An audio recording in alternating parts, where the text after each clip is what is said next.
Well, good afternoon, class. This is Dr. Green. I wanted to give you what I'm calling some research project notes. If you've looked at the announcement, you will know that this video is now being made available for you. I want to do a couple of things here with this brief video. I want to basically explain the basics of the social science models that I have provided for you as you are preparing to do your research projects. You've seen this, no doubt. I'll say it again. Y, that is to say the dependent variable, is a function of some set of independent variables. We call them x1, x2, x3, and the like. We also refer to y as a dependent variable that we want to predict. We want to use our x variables, on the other hand, to hypothesize and attempt to explain the changes that we anticipate we'll find in a y variable. I've also specified the notion of E, or an error term. It turns out that any model, statistically structured, is likely to have some problems in predicting exactly the relationship between your dependent and independent variables. In statistics, you have something that's called an R-square, or a coefficient of determination. In a perfect world, the model would be able to predict changes precisely, so that you'd have a number like 1 as opposed to a number like 0.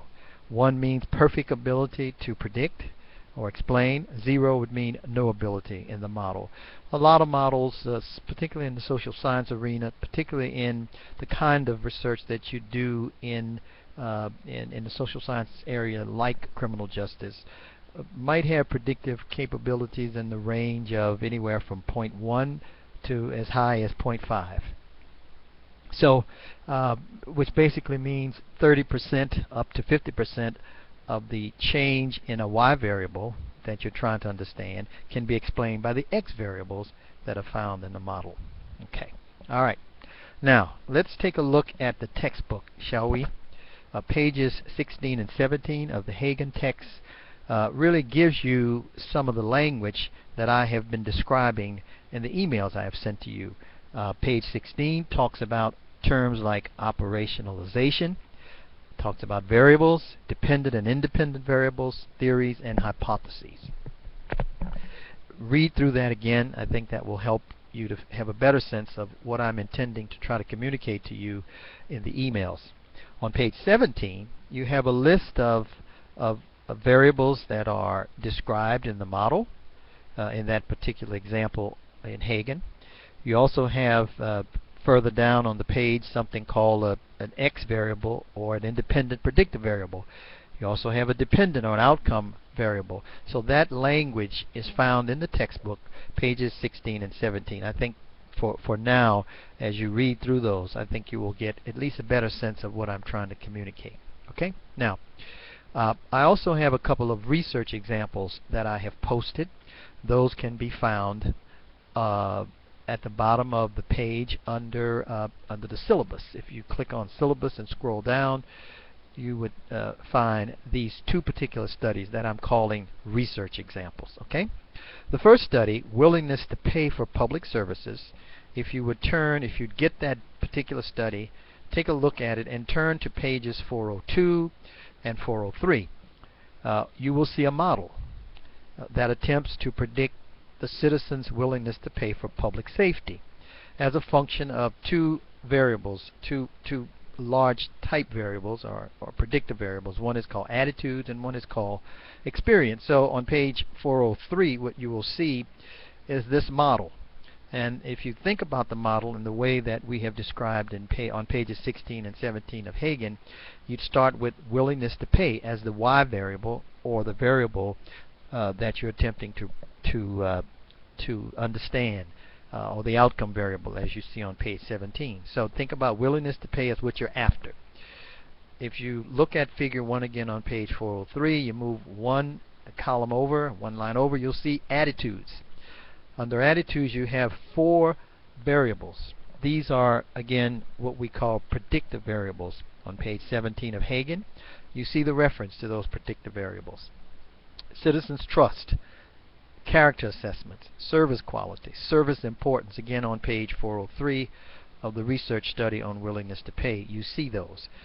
Under experience, you have three other variables. Mediated, which really is about the media that the study looks at. Socialization is the other variable. Big factor. It really helps us to better understand the things about human behavior.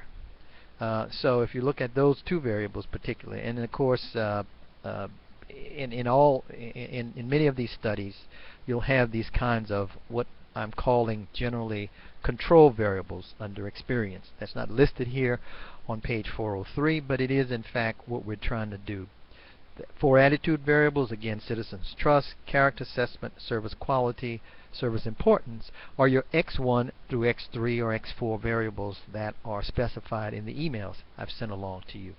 Okay, that's probably all I want to say about that. So again, the willingness to pay study looks at a model that's specified on page 403. If you read the model from right to left, willingness to pay is what you're trying to better understand. That's your dependent variable. Again, page 17 of Hagen shows some discussion about that, as well as page 16. Again, the attitudes, going back to the study, citizens trust, character assessments, service quality, and service importance are all X or independent variables. You can certainly look at the other variables that are listed on the page there under experience as predictive variables as well, depending on how the model is specified. Okay, now the other study is about racial and other differences in support of or lack of support for the death penalty. Okay, take a look at page 1289 of that particular study on the death penalty. What you will find is a table 1, which is a list of variables. Those are X type variables. This study on the racial divide and the death penalty shows 19 X or independent variables and only one Y or dependent variable, basically called support for capital punishment or the death penalty. The model shown on page 1289 would be specified as follows. Support for the death or capital punishment is a function of race, in this case African American, and then you have 15 socioeconomic variables that include age, education, religiosity, whether one is politically conservative or not, the trust for government, and the like. You can read that list on page 1289. At the bottom of the study are 3 additional variables that are measures of racism. Those variables, as you see at the bottom of the page, focus on Jim Crow, symbolic, and white racism. Well, there you are. That's the entire model. That model is attempting to predict and explain the attitudes, basically, or the support for the death penalty. Okay, in your study you will be attempting to create models that have dependent and independent variables, like those on page 17 that I just mentioned to you, and of course the public safety model, like that found on page 403. Hopefully this gives you a better sense of what I'm trying to do in helping you to understand how to set up these models. Look, for a number of you, this is a new process. Okay, I'm certainly available to continue to help you to move through this and become successful. I think again Hagen on pages 16 and 17 really does a pretty good job of introducing some of these concepts to you. Your models will certainly need to specify these both dependent and independent variables as you go. Hopefully my words reflect some knowledge that will help you become mightier than a strong man. Proverbs 24:5 is probably useful here. It says, a wise man is mightier than a strong man, and a man of knowledge is more powerful than a strong man. Hopefully we've gotten some additional insights today. Again, drop me an email if you have other questions. Thanks so much.